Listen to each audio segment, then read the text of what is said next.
punished Wike, FFK, Fayose and Bishop Kukah, and others additional.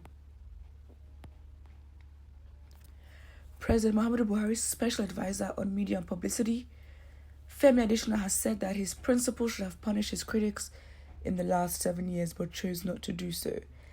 Nigerians understands that the Nigerian president will be 80 years of age on Saturday the 17th of December 2022 as provided by him. Reflecting on Buhari's leadership since he assumed power in 2015 after defeating PDP candidate, the then President Goodluck Jonathan at the poll, Adesina said the incumbent leader has proven to be a large-hearted man who has no malicious bone in his body. The APC chieftain showed showered praises on the principal in his latest publication to celebrate Buhari's 80th birthday anniversary. According to Adesina, President Buhari should have punished the likes of Femi Fani-Kayode, Bishop Matthew Kukah, and Nyesom Wike and others, but the Dara man was still accommodative of them due to his kind heart. Well, first of all, he lives in a democracy, so punishing people for what they say is, you're literally going back in time. Well, it is not surprising as the time in which he was leading, in the 19 whatever, that literally BS in the military era could work, but now it can't. So him not punishing people shows how large of a heart he has. Yeah, crazy. It's very fun because, again, this Femi Adesina person has never proven to say anything very tangible about his principle. So really the attention on him and him saying this is not surprising. There is no point in getting triggered by his comment. We've not had... Again, it is literally at your own risk to put your emotions when individuals like this in government say things like this, because it makes you question so many things. But it's never a surprising thing for them. You can have the likes of him, Drake Bokwe. You have so many people. You will get very frustrated. But I think, to me, the interesting thing about this news, to be honest, is the fact that he's turning 80 years of age. I mean, again, we've seen in other countries, presidents that are very, very old. I mean, typically, presidents do tend to be in that age range, if it's from the 70s, late 60s to, I guess, early 80s max. Buhari is living soon anyways. But the fact is, he's been in power for a very long time. And I don't know, it's like you have him and then you have Tinubu. You also have to look at the patterns. What is this party producing? Look at the individuals this party... I mean, this is how they view Nigerians. If they even view them at all, this is the quality and standard they have chosen to represent.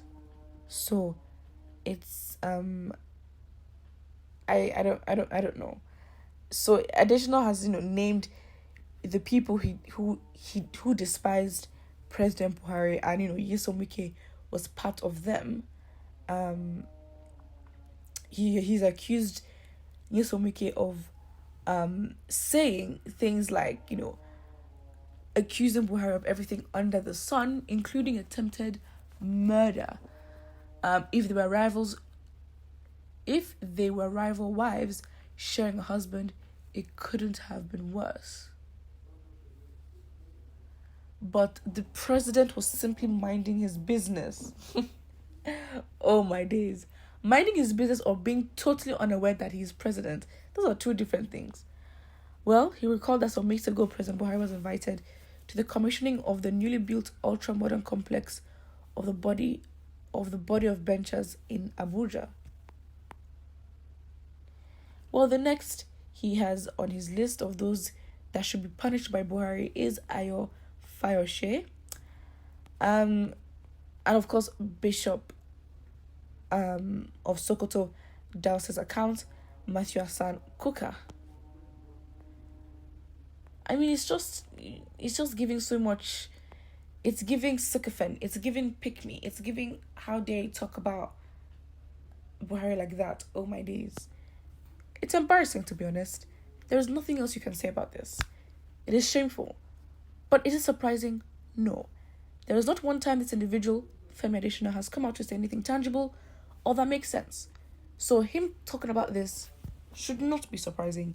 If you're surprised, it is. And this man is a blockhead because you are enjoying the Buhari government. Who would try such nonsense with Obasanjo? And as I have said, Buhari has shown he has accepted the enormous nature of the job he applied for. I think we also need to understand the mindset of Nigerians and what they think their president should be like. Because I think we have this notion, and I guess this is why, we have voted for Buhari in the first place, to be honest. We have this notion that someone has to be very aggressive. But our culture is a very much aggressive culture, to be honest. So the mindset of thinking that you need an aggressive person in power to be able to lead you is not surprising. But I think in a case where you have people airing their opinions about, look at Donald Trump. I mean, the things people have said about him online, on Twitter, he's no different, and he's leading a very powerful country. So I don't understand where these individuals with no power, with no prowess whatsoever. I mean, talk about Donald Trump all you like, but before he became president, he actually had, talk about, he was a businessman, very, very successful. And some people would have, thought maybe he should have remained a businessman and not even gone into power. But my point is, you have other presidents and other people in power that have been very much disliked, and they are leading very much powerful countries. So really, this whole excuse of, oh wow, Buhari should have punished his people. Well, look at Obasanjo, he would have never taken something like this. Wait, so are you trying to say we should have lived in such a conditional environment? Again, you have to understand, we do have that mindset of aggression, and even in power and to assert power, you have to be aggressive. In your daily life as a Nigerian, you have to be aggressive to assert power and literally get your way through life. So it is not surprising that, people would think like this, but I find it highly problematic that you believe that whoever is leading you has to be aggressive. But again, that kind of mindset does not just arise out of nowhere. Another comment here says, you will soon leave the office, then you will come to yourself like the prodigal son. Well, will they? I mean, this is a system where people literally decamp like it's nothing. So just be ready for a lot of people to join the APC. I mean, to join the Labour Party if they win. And most of them will probably be from the APC or the PDP. It is shameful. Well, Labour Party, be careful of who you allow into your party, because really, how can you trust people who are literally so light and literally feathers? They can move from this place to another, and if you don't want any tragedy, just protect your party. Anyways, this is not a surprising thing from Femi Adesina. Again, an individual who has a track record of saying very much irrelevant and illogical, inconsistent things. You cannot be surprised if they come out and say this today. Well, what do you think about it in the comment section below, and don't forget to like and subscribe.